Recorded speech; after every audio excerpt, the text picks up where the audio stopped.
திருச்சிற்றம்பலம். Hare sorry, Hare Krishna. Krishna. ஓம் நமோ பகவதே வாசுதேவாய. ஓம் நமோ பகவதே வாசுதேவாய. ஓம் நமோ பகவதே வாசுதேவாய. ஓம் நமோ ஓம் நமோ பகவதே பகவதே வாசுதேவாய. வாசுதேவாய.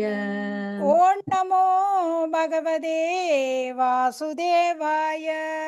ஓம் நமோ ஓம் ஓம் நமோ நமோ பகவதே பகவதே வாசுதேவாய. வாசுதேவாய. ஹரே கிருஷ்ணா. எல்லா பக்தர்களுக்கும் ஹரே ஸ்ரீல கிருஷ்ணா. ஹரே பிரபுபாதருக்கு ஜெய், கிருஷ்ணா ஸ்ரீமத் ஹரே பாகவதத்துக்கு கிருஷ்ணா. ஜெய். இன்றைக்கு வாசிக்கிறது 3வது காண்டம் 2வது அத்தியாயம் 11வது ஸ்லோகம். மொழிபெயர்ப்பு ஸ்ரீல பிரபுபாதர். ம். வாசிங்கம்மா. ஆ. பிரதஷ்யாதா தபசம் அவித்ருபதா திருச்சம் நிரூணாம் ஆதாயாத்தார் அதாஸ்யஸ்து ஸ்வீ பிம்பம் லோகலோசனம். ஹரே கிருஷ்ணா. பதம் 11 மொழிபெயர்ப்பு. பொதுமக்களின் பார்வையின் முன் தமது நித்தியமான சுயரூபத்தை காட்டிய பகவான் ஸ்ரீ கிருஷ்ணர் தேவையான தவத்தை செய்யாததால் தம்மை, அதாவது உள்ளபடி காண முடியாதவர்களின் பார்வையில் இருந்து தமது உருவத்தை மறைத்துக் கொண்டார். பொருள்கள். இப்பதத்தில் அவிச்சுதாம் என்னும் சொல் மிகவும் குறிப்பிடத்தக்கதாகும். ஜட உலகிற்குள்ள பந்தப்பட்ட ஆத்மாக்கள் பல்வேறு வழிகளில் தங்களது புலன்களை திருப்திப்படுத்த முயல்கின்றனர். ஆனால் இத்தகைய முயற்சிகளால் திருப்தி அடைவது சாத்தியமல்ல என்பதால் இதில் அவர்கள் தோல்வியையே காண்கின்றனர். நிலத்தில் போடப்பட்ட மீனின் உதாரணம் இவ்விஷயத்தில் மிகவும் பொருத்தமுடையதாக இருக்கும். நீரில் உள்ள மீனை எடுத்து நிலத்தில் போட்டு அதற்கு பல வகையான சுகபோகங்களை அளித்தாலும் அதனால் மகிழ்ச்சியுடன் இருக்க முடியாது. பரமஜீவனான பரமபுருஷரின் சகவாசத்தில் மட்டுமே ஆன்மீக ஆத்மாவினால் மகிழ்ச்சியாக இருக்க முடியும். ஆன்மீக வழியில் எண்ணற்ற வைகுண்ட லோகங்களை கொண்டுள்ள பகவான் முத்தியடைந்த ஜீவராசிகளின் சுகத்துக்காக எண்ணற்ற ஏற்பாடுகளை செய்துள்ளார். ஹரே கிருஷ்ணா. ஹரே கிருஷ்ணா. பாருங்க, இதுல இப்பதத்தில் அவித்ருபத்ருஷாம் என்னும் சொல் மிகவும் குறிப்பிடத்தக்கது. ஏன் ஜட உலகில் உள்ள பந்தப்பட்ட ஆத்மாக்கள் பல்வேறு வழிகளில் தங்களது புலன்களை திருப்திப்படுத்த முயலுகின்றனர். ஆனால் முயற்சியால் திருப்தி அடைவது சாத்தியமல்ல. எங்கட புலன்களை திருப்தி அடைஞ்சு நாங்கள் சந்தோஷப்படுறது சாத்தியமல்ல. இதுக்கு என்ன உதாரணத்தை பிரபபாதாயில கொடுத்திருக்கிறார் பாருங்க. ஒரு மீனை கொண்ட நிலத்துல போட்டா என்ன மாதிரி இருக்கும்? நிலத்தில போடப்பட்ட மீனின் உதாரணம் இவ்விஷயத்தில் மிகவும் பொருத்த முடியாதாகும். மீனுக்கு எங்க இருக்கும் மட்டும் சந்தோஷமா இருக்கும்? தண்ணியில இருந்தா தண்ணிக்கு தான் சந்தோஷம். வெளியில தூக்கி போட்டா எப்படி இருக்கும்? அதுக்கு குடிச்சு அதால சுவாசிக்க. எதுவும் செய்ய முடியாது. உயிரையே விட்டுடும். அதுக்கு எந்த சுகமும் இருக்காது. அப்ப பரமஜீவனான பரமபுருஷரின் சகவாசத்தில் மட்டுமே ஆன்மீக ஆத்மாவினால் மகிழ்ச்சியாக இருக்க முடியும். இதுக்குத்தான் அந்த உதாரணத்தை பிரபுபாதா கொடுத்திருக்கிறார். மீனை பிடித்த வழியில இருக்க மாட்டதோ சந்தோஷமா, அது மாதிரி தான் இந்த ஜீவாத்மாக்கள் பகவானை மறந்து சந்தோஷமா இருக்க முடியாது. அப்ப பகவானோட சேர்ந்திருந்தா பாருங்க, ஆன்மீக வழியில் எண்ணற்ற வைகுண்ட லோகங்களை கொண்டுள்ள பகவான் முத்தியடைந்த ஜீவராசிகளின் சுகத்திற்காக எண்ணற்ற ஏற்பாடுகளை செய்துள்ளார். இந்த ஜீவராசிகளுக்காக எண்ணற்ற ஏற்பாடு முத்தியடைஞ்ச ஜீவராசிகளுக்காக பகவான் செய்திருக்கிறார். பிருந்தாவனம், மதுரா மற்றும் துவாரகா ஆகிய இடங்களில் தமது உன்னதமான லீலைகளை வெளிப்படுத்தி பந்தப்பட்ட ஆத்மாக்களை பரமபதமான நித்திய உலகிற்கு கவர்ந்து செல்வதற்காக பகவான் தோன்றுகிறார். பிருந்தாவனம், மதுரா, துவாரகா ஆகிய இடங்களிலே அவர் உன்னதமான லீலை ஏன் வெளிப்படுத்துகிறார்? இந்த பந்தப்பட்ட ஆத்மாக்களை திருப்பி கவர்ந்து இழுக்கிறதுக்காக அவர் தன்னுடைய லீலைகளை நடத்துறார் பகவான். அப்ப ஆனால் போதுமான புண்ணியம் இல்லாததால் மக்கள் பகவானின் இத்தகைய லீலைகளால் கவரப்படுவது இல்லை. பகவானே லீலைகளை நடத்தினா கூட போதுமான புண்ணியம் இல்லாதால இதுகளால அதில் கவரப்படுகிற இல்லை. ஆனால் மக்கள் பகவானின் நித்திய லீலைகளால் கவரப்படுவதில்லை. பாவ விளைவுகளை முற்றிலும் கடந்து விட்டவர்களால் மட்டுமே பகவானின் உன்னத அன்பு தொண்டில் தங்களை ஈடுபடுத்தி கொள்ள முடியும். அப்ப புண்ணியம் இல்லாதவைகளால பகவான் கதைகளால இருந்திருக்க முடியாது. நேற்று பாத்தீங்கன்னா ராதாலாண்டேஸ்வரர் இந்த சிட்டி கோயில்ல குருச்சேத்திரம் பகவான் இது நடந்த இடம் ஹரியானா இடத்துல இருந்து அது 5 வயதிலேயே தகப்பனால் பயிற்றுவிக்கப்பட்ட புள்ள. அது வந்து இப்போ ஒரு 30க்குள்ளே இருக்கும், 30-35 வயதுக்குள்ளே இருக்கும் போல. சும்மா கிளாஸ் என்ன பாட்டு என்ன அந்த ஒவ்வொருத்தரையும் கவர்ந்து இழுக்கிற மாதிரி இருந்தது. அவற்ற வசனங்கள் சுலோகத்தின் இதுகள் நேற்று கோயில் சரியான சனம் கண்ட்ரோல் பண்ணல அளவுக்கு அவ்வளோ சனம் அவற்ற லெக்சரை கேட்கறதுக்காக நேற்று கோயிலுக்கு வந்த மிருதங்கம் அடிக்க ஹார்மோனியம் வாசிக்க பாட அந்த அது கடவுளாலே அது கொடுத்துருக்குது அவருக்கு. அதை 5 வயதுல இருந்து அவற்றை அப்பா அதை பழக்க வச்சு அந்த இடத்துக்கு கொண்டு வந்து விட்டுருக்கிறாரு. சரியான ஃபேமஸ். நீங்க நான் அனுப்பி விடுறேன் பாருங்க பிறகு. அப்ப ஒவ்வொரு பந்தப்பட்ட ஆத்மாவையும் புண்ணிய வழியில் செலுத்துவதற்காகவே வேத முறைப்படியான சமய சடங்குகள் ஏற்படுத்தப்பட்டிருக்கின்றன. எல்லா சமூக பிரிவுகளுக்கும் உரிய நியமிக்கப்பட்ட கொள்கைகளை உறுதியாக பின்பற்றுவதால் உண்மை, மனவடக்கம், புலனடக்கம், பொறுமை முதலான குணங்களை ஒருவரால் அடைய முடியும். மேலும் பகவானுக்கு தூய பக்தி தொண்டை செய்யும் படித்தரத்திற்கு அவர்களால் உயர முடியும். இத்தகைய உன்னத பயிற்சிகளால் மட்டுமே ஆசைகளை முழுமையாக திருப்திப்படுத்த கூடும். இல்லைன்னு சொன்னாங்களே, ஆசைகளை திருப்திப்படுத்தவே முடியாது, புலன்களை திருப்திப்படுத்தவே முடியாது. அப்ப இதுல வந்து ஒரு புண்ணிய ஆத்மாவால தான் பகவானுடைய கதைகளை கேட்க முடியும். இல்லையண்டா பகவான் முன்னுக்கு போய் நின்றாலும் பகவானை கொள்றதுக்கு சதித்திட்டம் போடுபடுமே தவிர அவர் பகவான் தானன்றதை அறிய முடியாது. என்ன கமலா மதச்சு வாசிங்க இந்த பந்திய. ஹரே கிருஷ்ணா. பகவான் அவதரித்த பொழுது அவரை உள்ளபடி கண்டு தங்களது பௌதிக ஆசைகளை நிறைவேற்றிக் கொள்ள முடிந்தவர்களால் அவருடன் அவரது ராஜ்யத்துக்கு செல்ல முடிந்தது. ஆனால் பகவானை உள்ளபடி காண முடியாமல் பௌதிக ஆசைகளிலேயே தொடர்ந்து பெற்றுக்கொண்டு இருந்தவர்களால் பரமபதத்தை அடைய இயலவில்லை. இப்பதத்தில் குறிப்பிடப்படுவது போல் பகவான் தமது ஆதியான நித்திய ரூபத்துடனேயே அனைவரது பார்வையிலிருந்து மறைந்து போனார். பந்தப்பட்ட ஆத்மாக்களால் தவறாக புரிந்து கொள்ளப்படுவது போல் அவர் தமது உடலை கைவிடவில்லை. நம்பிக்கையற்ற நாஸ்திகர்கள் பொய்ப்பிரச்சாரம் செய்வது போல் பகவான் ஒரு சாதாரண பந்தப்பட்ட ஆத்மாவை போல் உடலை விட்டார் என்பதை இக்கூற்று மறுக்கிறது. நம்பிக்கையற்ற அசுரர்களின் மிதமிஞ்சிய சுமையிலிருந்து உலகை விடுவிப்பதற்காகவே பகவான் தோன்றினார். இதை செய்தபின் உலகின் கண்களிலிருந்து அவர் மறைந்து போனார். ஹரே கிருஷ்ணா. இந்த கேள்வி அன்றைக்கு வந்தது. அந்த பிரபு கேட்டார், அவர் எப்படி சேர்த்தவர், என்ன நடந்தது. நான் சொன்னேன் விளக்கம். அவர் எப்பவுமே அவற்ற உடலே அவர் சாதாரண உடல் இல்லை. அவராலே பந்தப்பட்ட ஆத்மாக்களை மாதிரி உடல் மாற்றம் இல்லை அவருக்கு. அவர் நித்தியமா இருக்கிறார். இன்னும் எங்கட பார்வையில இருந்து மறைஞ்சாரே தவிர அவர் உடலை விடவும் இல்லை, இறக்கவும் இல்லை. இது சாதாரண ஆக்களுக்கு நாத்தியர்கள் தான் போய் பிரச்சாரம் செய்து கிருஷ்ணர் சாதாரண எங்களை போட ஒரு ஆள் அவர் இறந்தார், அவர் இறந்தருக்கு ஈமக்கிரியல் அர்ஜுனன் செய்தான். இப்படியான கதைகள் எல்லாம் பாரது இந்த அர்வவாதிகளால, மக்கள் கடவுள் நம்பிக்கை இல்லாதவர்களால. பகவானே எங்கட உடலோட வச்சு எப்பவுமே இட போடக்கூடாது. அவற்ற ரூபம் சச்சிதானந்த ரூபம். அவருக்கு இறப்பு பிறப்பு எதுவும் இல்லை. அவர் இறக்குறாருன்னு சொன்னா அவரால் என்னென்று எல்லாத்தையும் ஞாபகம் வச்சிருக்க முடியும்? அவர் கடந்த எதிர்கால செயல் எல்லாம் ஞாபகம் வச்சிருக்கிறாரு. இறந்தா அவர் உடலை மாத்திடுவார். உடல் மாத்தினா என்ன ஞாபகம் வச்சிருக்க முடியும்?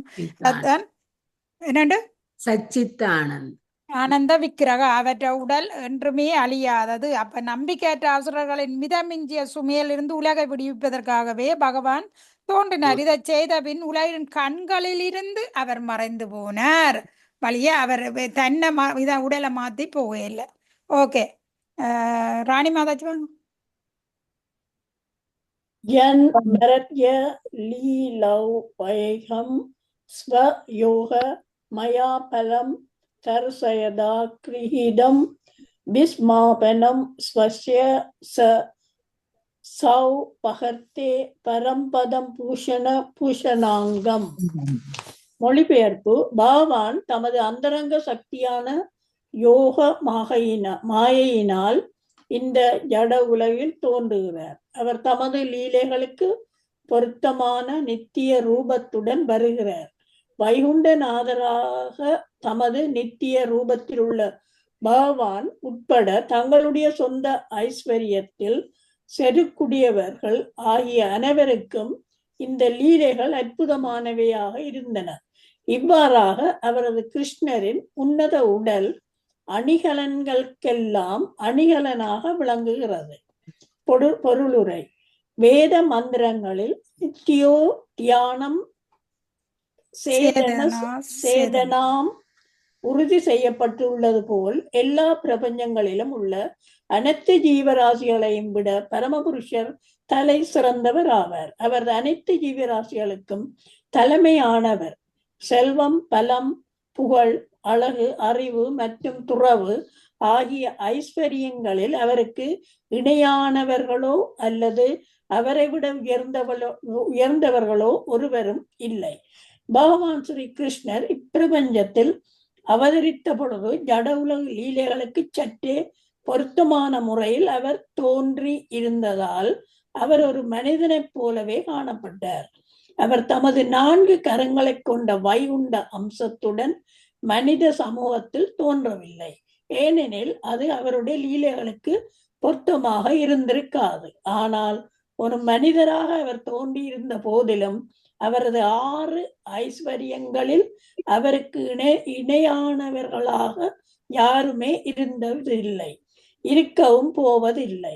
ஒவ்வொருவரும் இவ்வுலகில் தாங்கள் பெற்ற ஐஸ்வர்யத்தினால் செருக்குடையவர்களாக உள்ளனர். ஆனால் மனித சமூகத்தில் பகவான் ஸ்ரீ கிருஷ்ணர் அவதரித்த பொழுது பிரபஞ்சத்தில் உள்ள அனைவரையும் அவர் மிஞ்சியவராகவே இருந்தார். ஹரே கிருஷ்ணா. பாருங்க, இப்ப வேத மந்திரத்துல என்ன சொல்லியிருக்கு? நித்தியோ நித்தியானாம் சேதனாம் என்றா உறுதி செய்யப்பட்ட போல் எல்லா பிரபஞ்சங்களிலும் உள்ள அனைத்து ஜீவராசிகளையும் விட பரமபுருஷர் தலை சிறந்தவர் ஆவார். இப்ப பாத்தீங்கன்னா 11 அது சுலோகத்துல நான் இதுல சொல்லி இருக்கு, அவர் இந்த எங்களோட கண்ணில பார்வையில இருந்து மறைந்து போனார் வழியே அவர் உடல் விட இல்லை, இறக்க இல்லை. அப்ப அவர் இதுல இடத்துல ஒன்று சொல்லியிருக்கு, அவர் தான் தலை சிறந்தவர் ஆவார். பரமபுருஷர் தலை சிறந்தவர் ஆவார். அவர் அனைத்து ஜீவராசிகளுக்கும் தலைமையானவர். அவர்கிட்ட 6 ஐஸ்வர்யம் இருக்குது. 6 ஐஸ்வர்யம் வேற எந்த ஜீவாத்மா முழுசா வச்சிருக்குன்னு 6 டைம் இல்லை. பகவான் 6 ஐஸ்வர்யம் இருக்கிறதால அவர் பகவான். மற்றது புகழ், அழகு, அறிவு மற்றும் துறவு. இந்த 6 ஐஸ்வர்யம் பகவான்கிட்ட முழுமையாக இருக்குது. எங்கள்கிட்ட இருக்கா? எதுவுமே இல்லை. அப்ப நாங்க என்னென்று பகவான் ஆக முடியும்?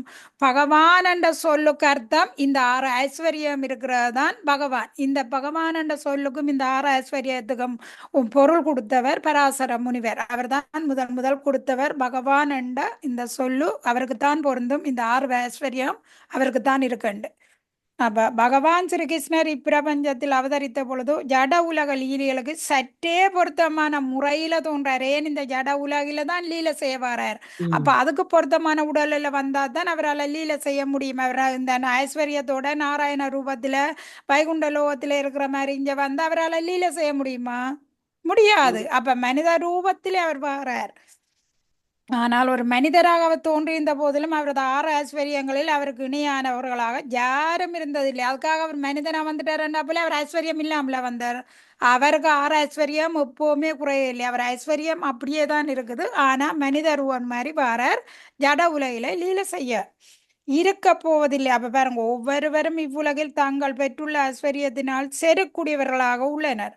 ஆனால் மனித சமூகத்தில் பகவான் ஸ்ரீ கிருஷ்ணர் அவதரித்த பொழுது பிரபஞ்சத்தில் உள்ள அனைவரையும் அவர் மிஞ்சியராக இருந்தார். பகவான் எல்லாரையும் மிஞ்சினராக இருந்தார். வழியே அவர் மனித ரூபம் எடுத்தா என்ன, ராக ரூபம் எடுத்தா என்ன, ஆமவடம் எடுத்தா என்ன, மீன்வாசம் எடுத்தா என்ன, அவருடைய ஐஸ்வர்யம் அவருக்கு எப்பவுமே குறைகிறது இல்லை.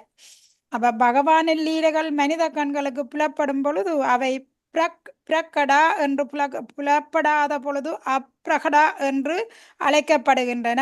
எங்கட கண்ணுக்கு புலப்பட்ட பிரகடா அல்லது புலப்படா போது அப்பிரகடா என்று அழைக்கப்படுகின்றன. உண்மையில் சூரியன் எப்படி ஆகாயத்தை விட்டு செல்வதில்லையோ அது போலவே பகவான் லீலைகளும் முடிவடைவதே இல்லை. ஆகாயத்தில் சூரியன் எப்பொழுதும் அதன் சரியான சுற்றுப்பாதையிலேயே சுழல்கிறது. ஆனால் குறையுடைய நமது பார்வைக்கு அது சில சமயங்கள் காணப்படுவதாகவும் சில சமயங்கள் காணப்படவும் இல்லை என்று நாங்க நினைக்கிறோம். ஆனா அது சூரியன் தன் பாதையிலே சரியான பாதையிலே அது சுழண்டு கொண்டே இருக்குது. இப்ப சூரியன் எப்பவுமே இருந்து கொண்டுதான் இருக்குது, இல்லாத காலம் இல்லை. அப்ப பகவானின் லீலைகள் ஒரு பிரபஞ்சத்திலோ அல்லது மற்றதிலோ எப்பொழுதும் நிகழ்ந்து கொண்டே இருக்கின்றன. இந்த வருஷம் நாங்க இந்த கிருஷ்ண ஜெயந்தி கொண்டாடிட்டு அடுத்த வருஷம் தான் அவருக்கு பிறந்த நாள் கொண்டாடுறோம்டா. ஒவ்வொரு பிரபஞ்சத்திலும் அவர் தோன்றி மறைஞ்சு கொண்டே இருக்கிறார் பகவான். வாரகையில இருந்து பகவான் ஸ்ரீ கிருஷ்ணர் மறைந்த பொழுது அங்குள்ள மக்களின் கண்களில் இருந்து அவர் மறைந்து போனார் என்பதை மட்டுமே இது குறிக்கிறது. அப்ப ஜட உலக லீலைகளுக்கு சற்றே பொருத்தமான அவரது உன்னத உடல் வைகுண்ட லோகங்களில் உள்ள அவரது வெவ்வேறு விரிவங்கங்களுக்கு எந்த வகையிலும் குறைந்ததல்ல. ம். அவர் மனித உடம்பு எடுத்தா போல நாராயண இதுல இருந்து அவர் குறைய போற இல்ல, கோலோ விருந்தாவனத்துல இருக்கிற இதுல இருந்து அவர் குறைய போற இல்ல. அவர் எப்பவுமே ஆறு ஐஸ்வர்யத்தோட அவர் முழு முதற் கடவுளாத்தான் இருக்கிறார். ஆனா லீலைகளை நடத்துறதுக்காக தேவைப்படுற உருவத்தை எடுக்கிறார் என்பதை தவறாக புரிந்து கொள்ளக்கூடாது. வைகுண்ட லோகங்களில் பகவானால் வெளிப்படுத்தப்படும் கருணையை விட ஜட உலகில் லீலைகள் புரிவதற்காக அவர் ஏற்ற திவ்யமான உடல் தல சிறந்ததாகும். பாருங்க, வைகுண்ட லோகத்துல இருக்கிறத விட இந்த ஜட உலகில அவர் எடுத்த உடல் தானே இன்னும் அது தெய்வீகமா இருக்குது, தல சிறந்ததா இருக்குது. வைகுண்ட லோகங்களில் முத்தி பெற்ற அதாவது நித்திய முத்தா ஜீவராசியிடம் பகவான் கருணை காட்டுகிறார். பாருங்க என்னென்று வைகுண்ட லோகங்களில் முத்தி பெற்ற ஆத்மாக்களிடம் அவர் கருணை காட்டுகிறார். ஆனால் என்ன பௌதீக உலகில் அவர் நிகழ்த்திய லீலைகளில் இழிவடைந்த அல்ல என்னவென்று பந்தப்பட்ட நித்திய பத்தா ஆத்மாக்களிடம் கூட அவர் கருணை கொள்ளுகிறார். இப்ப ரெண்டு விஷயம் இருக்கு, முக்கிய விஷயம். வைகுண்ட லோகங்குள்ள இருக்கிறவ எல்லாமே நித்திய பக்தர்கள். அந்த நித்திய பக்தர்களுக்கு அவர் கருணை காட்டுகிறார். ஆனா இங்க என்ன நடக்குது, இந்த இழிவடைந்த நித்திய முத்தர்கள் என்று சொன்னா பகவானுடைய வைகுண்ட வாசிகள் அங்க இருக்கிறவ, நித்திய பத்தர் என்று சொன்னா பந்தப்பட்ட ஆத்மாக்கள். முத்தருக்கும் பத்தர்களும் வித்தியாசம் இருக்கு. நித்திய முத்தர்கள் முத்தி பெற்ற ஆத்மாக்கள், நித்திய பத்தர்கள் பந்தப்பட்ட ஆத்மாக்கள். அப்ப இந்த பந்தப்பட்ட ஆத்மாக்களிடம் அவர் கருணை கொள்ளுகிறார். அங்க நித்திய முத்தர்களுடைய கருணை காட்டுகிறார், நித்திய பக்தரிடம் என்ன செய்கிறார், கருணை கொள்ளுகிறார். விளங்குதா ரெண்டுக்கும் வித்தியாசம்? காட்டுறதுக்கும் கொள்றதுக்கும் உள்ள வித்தியாசம். அதாவது முக்தி பெற்ற ஜீவராசிகளிடம் பகவான் கருணை காட்டுகிறார், அது நித்திய முக்த. ஆனா பௌதிக உலகில் நிகழ்த்திய லீலைகளில் இழிவடைந்த அல்லது என்றென்றும் பந்தப்பட்ட ஆத்மாக்களிடம் கூட அவர் கருணை செய்கிறார், அது கருணை கொள்ளுறார். கருணை, அது நித்திய பக்த. நித்திய பக்தன்றது பௌதிகத்துல இருக்கிறவைக்கும் அவர் கருணை காட்டுவார். நித்திய முத்தன்றது அந்த லோகங்களில முத்தி பெற்ற ஜீவா வைகுந்த லோகத்துல இருக்கிறவே சொல்லப்படுது. பாருங்க, அவரது ஆத்மாக்களும் அவரது அந்தரங்க சக்தியின் அதாவது யோகமாயா மூலமாக ஜட உலகில் அவர் வெளிப்படுத்திய தல சிறந்த 6 ஐஸ்வர்யங்கள் வைகுண்ட லோகங்களிலும் காணப்படுவது அரிது.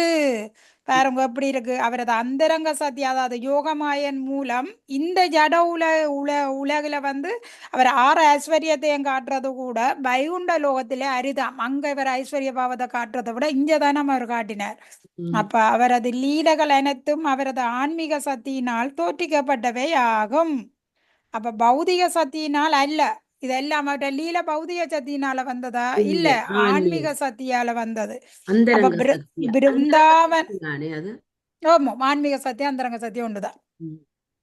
அப்ப பிருந்தாவனத்தில் அவர் நிகழ்த்திய ராசலீலையும் 16,108 மனைவிகளுடன் ஒரு குடும்பத்தராக அவர் வாழ்ந்ததும் வைகுண்டத்தில் உள்ள நாராயணனுக்கு கூட அற்புதமானதாக தோன்றுகிறது.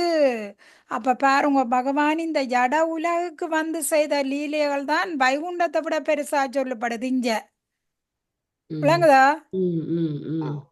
அப்ப ஜட உலகில் உள்ள ஜீவராசிகளுக்கு அது அற்புதமாக இருந்தது என்பதில் சந்தேகமில்லை. ஸ்ரீராமர், நரசிம்மர் மற்றும் வராகர் முதலான பகவானின் மற்ற அவதாரங்களும் கூட அவரது லீலைகள் அற்புதமானவையாக இருந்தன. அவரது ஐஸ்வர்யம் மிகவும் தல சிறந்ததாக இருந்ததால் அவரது லீலைகள் ஸ்ரீ கிருஷ்ணரில் இருந்து வேறுபடாததான வைகுண்டநாதராலும் மதித்து போற்றப்பட்டன. பாருங்க, பகவான் இஞ்ச நடத்தின லீலைகள், இங்கே அவர் காட்டின ஐஸ்வர்யங்கள் எல்லாமே வைகுண்டத்திலும் அரிதாம். அப்ப வைகுண்டநாதரான நாராயணர் கூட போற்றி புகழ்றாராம் பகவான் இந்த பூமியில செய்த லீலைகளும் அவருடைய ஐஸ்வர்யங்களையும். ஆனா நாங்க மனிதரான நாங்கள் தான் புரிஞ்சு கொள்ளாம இருக்கிறோம். பகவான் இங்க காட்டினது எல்லாமே அரிதானது இந்த பௌதிக உலகத்தில் என்னதுக்காக, இந்த நித்திய பக்தாக்களிடம் கருணை கொள்ளுகிறார் திருப்பி கொண்டு போறதுக்காக. அதுக்காக தான் இந்த லீலைகளை நடத்துறார். அந்த லீலை மூலமாலும் மக்கள் திரும்பி தன்னிட பெற முடியும் என்று பகவான் அதை செய்கிறார். 13 நிர்மலாமா. ஹரே கிருஷ்ணா. பதம் 11. அதுலயும் ய- அதோட நின்றுட்டுது. அம்மாவை விடுங்கோ. கமலா மற்றது போட்டிருக்கு கமலா தொடர்ந்து. போட்டிருக்கா இன்னொரு ஆள் விடுங்கோ. यत्कर्मसुनो அவ बद राजस्वे निरीक्ष्यतृत् विश्वत्ययनं त्रिलोक कार्थेशन साथेह कदं विदादुर् अर्वाक् स्त्रौ கௌசல்யம் இது அன்மயதே. ஹரே கிருஷ்ணா. மொழிபெயர்ப்பு: பிரபஞ்சத்தின் மேல், கீழ் மற்றும் மத்திய லோகங்களைச் சேர்ந்த எல்லா தேவர்களும் உதிஷ்ட மகாராஜனால் செய்யப்பட்ட ராஜஸ்வ யாக அரங்கில் கூடினர். பகவான் ஸ்ரீ கிருஷ்ணரின் அழகிய தேக அம்சங்களைக் கண்ட அவர்கள், மனிதரை படைத்தவரான பிரம்மா சிருஷ்டியிலேயே ஸ்ரீ கிருஷ்ணர் தான் மிக மிக சமார்த்தியமாக படைக்கப்பட்டவர் என்று ஆழ்ந்த சிந்தனையில் ஈடுபட்டனர். ஹரே கிருஷ்ணா. பொருளரை வாசிக்கட்டாமா? பாசிங்கம்மா. பொருளரை: பகவான் ஸ்ரீ கிருஷ்ணர் இவ்வுலகில் அவதரித்த பொழுது அவருடைய அழகிய தேக அம்சங்களுடன் ஒப்பிடக்கூடிய வகையில் எதுவுமே இருக்கவில்லை. எது ஜட உலகில் வாசிக்கிற சரியா? ஆமாம், சரி. தேக அம்சங்களுடன் ஒப்பிடக்கூடிய எதுவுமே இருக்கவில்லை. ஜட உலகிலேயே மிகவும் அழகு வாய்ந்த பொருளை நீல நிற தாமரையுடனோ அல்லது ஆகாயத்தில் உள்ள முழு நிலவுடனோ ஒப்பிடலாம். ஆனால் தாமரை மலரும் நிலவும் கூட பகவான் ஸ்ரீ கிருஷ்ணருடைய தேக அம்ச அழகினால் தோற்கடிக்கப்பட்டன. பிரபஞ்சத்திலேயே மிகவும் அழகிய ஜீவராசிகளான தேவர்களால் இது உறுதி செய்யப்பட்டது. தங்களைப் போலவே பகவான் ஸ்ரீ கிருஷ்ணரும் பிரம்மதேவரால் படைக்கப்பட்டவரே என்று தேவர்கள் நினைத்தனர். பரமபுருஷரின் உன்னதமான அழகை படைக்கும் சக்தி பிரம்மாவுக்கு இல்லை. கிருஷ்ணரை படைத்தவர் யாரும் இல்லை. மாறாக அவரே அனைவரையும் படைத்தவராவார். இதை அவரே கீதையில் 10:8 கூறுகிறார். அகம் சர்வஸ்ய பிரபோ மத்த சர்வம் பிரவர்த்ததே. ஹரே கிருஷ்ணா. ஹரே கிருஷ்ணா. அப்ப இதுக்குள்ள விளங்கிட்டுதான் உங்களுக்கு பகவான் அந்த 11வது சுலோகத்துக்கு ஏற்ற விளக்கங்கள் இஞ்சாலும் வந்து கொண்டிருக்கு. பகவான் இந்த உடலை மறைத்து கொண்ட எங்கட கண்கள்ல இருந்து அவர் மறைத்து கொண்டு இந்த உலக விட்டு போனாரே தவிர பகவான் இறக்கவில்லை. பகவானுக்கு எல்லா ஐஸ்வர்யங்களோடையும் அவர் இந்த பூமியில லீலை செய்ய வாரார். இதை நித்திய பக்தர்களுக்கு கருணை காட்டுறதுக்காக வாரார். மற்றது அவர் ஸ்ரீராமராயோ நரசிம்மராயோ எந்த உருவத்தில் வந்தாலும் அவருடைய 6 ஐஸ்வர்யங்களும் குறைகிறது இல்லை. அந்த 6 ஐஸ்வர்யத்தோடையும் பகவான் இருக்கிறார். 13ல பகவான் கிருஷ்ணர் உலகில் அவதரித்த பொழுது அவருடைய அழகிய தேக அம்சங்களுடன் ஒப்பிடக்கூடிய வகையில் எதுவும் இருக்கவில்லை. விளங்கிட்டுதான் முக்கிய பாயிண்ட்ஸு. இந்த பிரபஞ்சத்துல பகவான் அழகுக்கு ஈடானது இணையானது இந்த பிரபஞ்சத்திலேயே எதுவுமே இல்லை. ஏன்? பகவான் அவ்வளவு அழகு, அவ்வளவு ஐஸ்வர்யத்தோட பகவான் இருக்கிறார். அப்ப ஜட உலகிலேயே மிகவும் அழகு வாய்ந்த பொருளாக நீல நிற தாமரையுடனோ அல்லது ஆகாயத்தில் உள்ள முழு நிலவுடனோ ஒப்பிடலாம். ஆனால் தாமரை மலரின் நிலவு கூட பகவான் ஸ்ரீகிருஷ்ணருடைய தேக அம்சங்களின் அழகினால் தோற்கடிக்கப்பட்டன.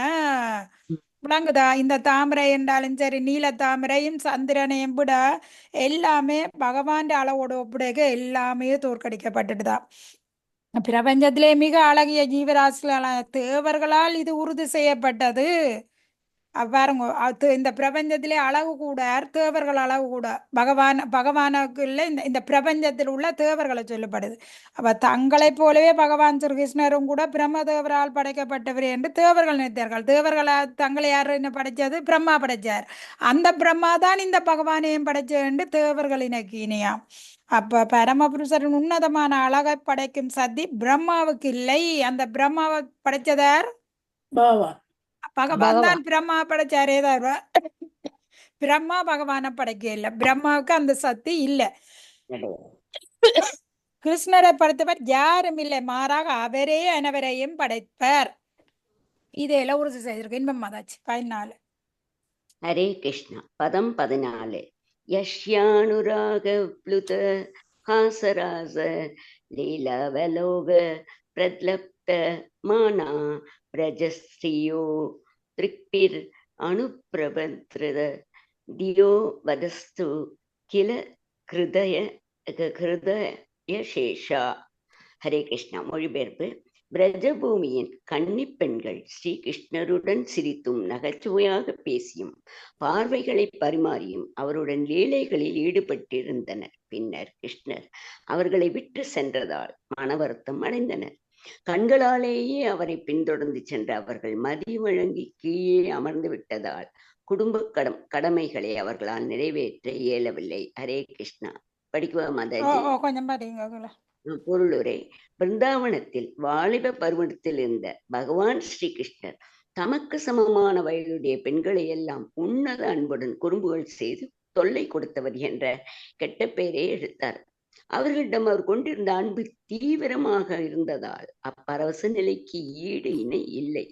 பிருந்தாவனத்தில் கோபியர்களும் அவரிடம் அளவுக்கு அதிகமான பற்று கொண்டிருந்தனர்.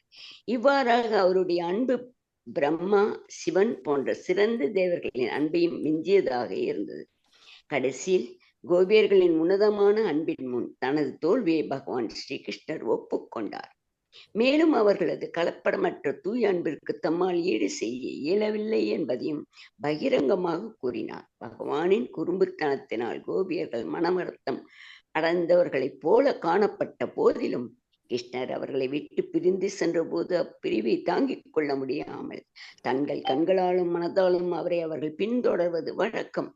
இப்பிரிவினால் உண்டாகும் அதிர்ச்சினால் ஸ்தம்பித்து போய்விடும் அவர்களால் தங்களது இல்லற கடமைகளை சரிவர செய்ய முடிவதில்லை. ஆண் பெண்களிடையே பரிமாறிக்கொள்ளப்படும் அன்பு விவகாரங்களில் கூட அவரை யாராலையும் மிஞ்ச முடியாது. பகவான் ஸ்ரீகிருஷ்ணர் பிருந்தாவனத்தின் எல்லையை தாண்டி வெளியே செல்வதில்லை என்று வேத நூல்கள் கூறுகின்றன. பிருந்தாவனத்து வாசிகளின் உன்னதமான அன்பிற்கு கட்டுப்பட்டு அவர் அங்கேயே நித்திய வாசம் புரிகிறார். இவ்வாறாக தற்போது அவர் கண்ணுக்கு புலப்பட என்ற போதிலும் பிருந்தாவனத்தை விட்டு நொடி பொழுதும் அவர் வெளியேறுவதில்லை. ஹரே கிருஷ்ணா. ஹரே கிருஷ்ணா. இப்ப பாருங்க, பகவான் என்ன செய்யறார்? அவர் கெட்ட பேரும் எடுக்கிறார். இந்த பொம்பளைகளுக்கு எல்லாம் தொல்லை கொடுத்தேன், அதெல்லாம் அவ்வளவு அன்பு பரிமாற்றம் அங்க நடக்குது. பிருந்தாவனத்துல அங்க தூய அந்தரங்க சத்தின் நிலையில அங்க அன்பு பரிமாற்றம் நடக்குது. எப்பவுமே அவரை விட்டு பிரிய மாட்டுதல் அந்த பக்தர்கள், இளம் வயது பெண்களும் சரி, பெரிய பையன் சரி, எல்லாருமே உன்னதமான அன்பில் பாருங்க. கடைசியில் கோபியர்களின் உன்னதமான அன்பின் முன் தமது தோல்வியை பகவான் ஸ்ரீகிருஷ்ணர் ஒப்புக்கொண்டார். தனக்கு காட்டுற அன்பில இருந்து இவர் தான் தோல்வி அடைஞ்சிட்டுன்னு சொல்றார். அப்ப அவர் இந்த பிருந்தாவனத்தை விட்டு அவர் ஒரு காலமும் அகலுவது இல்லையாம். இந்த அங்கட கண்ணுக்கு தான் தெரியல தவிர பகவான் இந்த பிருந்தாவனத்தை விட்டு ஒரு காலம் அசைய போறதே இல்லை. ஒரு நொடி கூட அவரால் வெளியேற முடியாது. கோபியற்ற அன்புக்கு பாத்திரமாயிட்டார் பகவான். ஓகே, தனா மாதாஜி வாங்கோ. 15. சர்வசாந்த ரூபேசி இதரை ஸ்வரூபர் அபஜாத்மானேசி அனுகம்பிதாத்மா பராவரோச மகத் அம்சயுக்தோ கி அயோபி ஜயதோ பகவான் ஜாதாக்னி. பரம கருணாமூர்த்தியும் ஜட ஆன்மீக உலகங்களை ஆள்பவருமான பரம புருஷர் புறப்பற்றவராவார். ஆனால் அமைதியே உருவான அவரது பக்தர்களும் பௌதிக இயற்கை குணங்கள் உள்ளவர்களுக்கும் இடையில் உராய்வு ஏற்படும் போது மகத் தத்துவம் பின்தொடர அவர் அக்னி போல் புறவி எடுக்கின்றார். பொருளுரை. பகவத் பக்தர்களுக்கு பௌதிக ஆசைகள் இல்லாததால் இயல்பாகவே அவர்கள் அமைதியுடன் விளங்குகின்றனர். முக்தி பெற்று ஆத்மாவிற்கு பொருளாசை இல்லாததால் துன்பமில்லை. பொருளை அடைய விரும்புவன் அதை இழக்கும் பொழுது வருத்தத்தையும் அடைகின்றான். பக்தர்கள் பௌதிக உடைமைகளுக்காகவோ முக்தி அடைவதற்காகவோ விரும்புவதில்லை. சுய தர்மத்தை செய்யும் நோக்கத்துடன் அவர்கள் பகவானின் உன்னத அன்பு தொண்டில் ஈடுபட்டுள்ளனர். தாங்கள் எங்கிருக்கின்றோம், எப்படி செய்கின்றோம் என்பதை பற்றி அவர்கள் கவலைப்படுவதில்லை. கருமிகள், ஞானிகள் மற்றும் யோகிகள் ஏதோ ஒரு வகையான பௌதிக அல்லது ஆன்மீக உடைமைகளை பெற்றிருக்க விரும்புகின்றனர். கருமிகள் பௌதிக உடல்களை விரும்புகின்றனர். ஞானிகளும் யோகிகளும் ஆன்மீக உடல்களை விரும்புகின்றனர். ஆனால் பக்தர்களோ பௌதிக உடைமைகளையும் விரும்பவில்லை, ஆன்மீக உடைமைகளையும் விரும்பவில்லை. பகவானுக்கு தொண்டு செய்ய மட்டுமே அவர்கள் விரும்புகின்றனர். பகவான் விருப்பப்படியே பௌதிக அல்லது ஆன்மீக உலகத்தில் எங்கு வேண்டுமானால் தொண்டு செய்ய அவர்கள் தயாராக உள்ளனர். குறிப்பாக பக்தர்களிடம் பகவான் எப்பொழுதும் கருணை கொண்டவராக இருக்கின்றார். ஹரே கிருஷ்ணா. ஹரே பாருங்க கிருஷ்ணா. பகவான் ஹரே கிருஷ்ணா. பகவானுக்கு பக்தி செய்யற எண்ணத்திலேயே தான் இந்த தொண்டில ஈடுபடுறவரா தான் எல்லாருமே இருக்குனே தவிர எதுக்கும் கலவப்படுற. அப்ப கருமிகள், ஞானிகள் மற்றும் யோகிகள் ஏதோ ஒரு வகையான பௌதிக இல்ல ஆன்மீக உடைமையை பெற்றிருக்க விரும்புகின்றனர். இந்த கருமிகள் ஞானிகளும் ஏதோ ஒன்று பகவானிட கேட்டு பௌதிகமான முறையில வச்சிருக்கத்தான் அவ விரும்பினேன். ஆனா என்ன நடக்கு, ஞானிகளும் யோகிகளும் ஆன்மீக உடைமைகளை விரும்புகின்றன. ஞானிகளும் சரி யோகிகளும் சரி அவை ஆன்மீகப்பட்டதை விரும்புகின்றன. கருமிகள் பொருள் சேர்க்கிறதுல இருக்குன்னு. ஆனா பக்தர்கள் என்ன பௌதிக உடைமையை விரும்புவதில்லை, ஆன்மீக உடைமைகளை விரும்புவதில்லை. பகவானுக்கு தொண்டு செய்ய மட்டுமே அவர்கள் விரும்புகின்றனர். இது எதுக்க போகும்? அகர்மாக்க போகுமா, கர்மாக்க போகுமா, விகர்மாக்க போகுமா? இது அகர்மா. அகர்மாக்க போகும். ஏன் அவ பகவான்கிட்ட இருந்து எதையுமே பெற இல்லை. ஆனா பகவானுக்கு தொண்டு செய்ய மட்டும்தான் அவை ஆசைப்படின. அப்ப பகவானுக்கு தொண்டு செய்ய மட்டும் அவர்கள் விரும்புகின்றனர். பகவானின் விருப்பப்படியே பௌதிக அல்ல ஆன்மீக உலகில் எங்கு வேண்டுமானாலும் தொண்டு செய்ய அவர்கள் தயாராக உள்ளனர். பகவான் விருப்பம் ஏதோ அது எங்க இருந்தாலும் பகவானுக்கு தொண்டு செய்ய விரும்பினர். நாரதர் என்ன செய்வார்? எல்லா இடத்திலும் திருந்து பிரச்சாரம் செய்கிறார், தொண்டு செய்கிறார். பலி மகாராஜா என்ன செய்தார்? அவருக்கு பகவான் 3வது அடிய காலில் தலையில வச்சார். அவர் இப்ப கீழே சுதாலத்துல போயிருந்து அவர் ஆட்சி செய்கிறார். அப்ப பக்தனுக்கு நரகம் ஒன்றுதான், சொர்க்கமும் ஒன்றுதான். அவன் எங்க வேண்டுமென்றாலும் போய் பிரச்சாரம் செய்வான். அப்ப குறிப்பாக இத்தகைய பக்தரிடம் பகவான் எப்பொழுதும் கருணை கொண்டவராக இருக்கிறார். கருமிகள், ஞானிகள் மற்றும் யோகிகள் ஆகியோர் இயற்கை குணங்களில் உள்ள ஒரு குறிப்பிட்ட மனநிலையை பெற்றுள்ளனர். என்ன இயற்கை குணம்? இயற்கை எங்கட இயற்கை குணம் 3 குணம் இருக்குல்ல, தத்துவம், ரஜோ, தாமோ. தமோ. அதுக்கேற்ற மாதிரி அவை ஒரு குணத்துக்குள்ள இருப்பின. அப்ப எனவே அவர்கள் பக்தரல்லாதவர்கள் இதர என அழைக்கப்படுகின்ற யோகிகளை கூட உள்ளடக்கியுள்ள இத்தகைய இதரர்கள் சில சமயங்களில் பகவானின் பக்தர்களுக்கு தொல்லைகள் கொடுக்கின்றனர். அம்பரிசி மகாராஜன் பகவான் மிகச்சிறந்த பக்தராக இருந்ததால் மாபெரும் யோகியான துர்வாச முனிவர் அவருக்கு சதா தொல்லைகளை கொடுத்து கொண்டிருந்தார். பாருங்க, பக்தர் அல்லாத வேண்ட வேலை இதுதான், பக்தர்களுக்கு தொல்லை கொடுக்கிறது. அப்ப துர்வாசர் ஒரு மகா யோகி. ஆனா அவர்கிட்ட என்ன அங்க இல்லாததுல அம்பரிசி மன்னருக்கு தொல்லை கொடுக்கிறார்? பொறுமை இல்லாத இல்ல, அவர்கிட்ட கிருஷ்ணாபதி இல்ல, கிருஷ்ணாபதி இல்ல, அவர்கிட்ட பக்தர் இல்ல. அவர் இந்த 3 குணத்துக்குள்ள நிற்கிறார். ரஜோதமோ குணம் தான் அவருக்கு வேலை செய்யுது.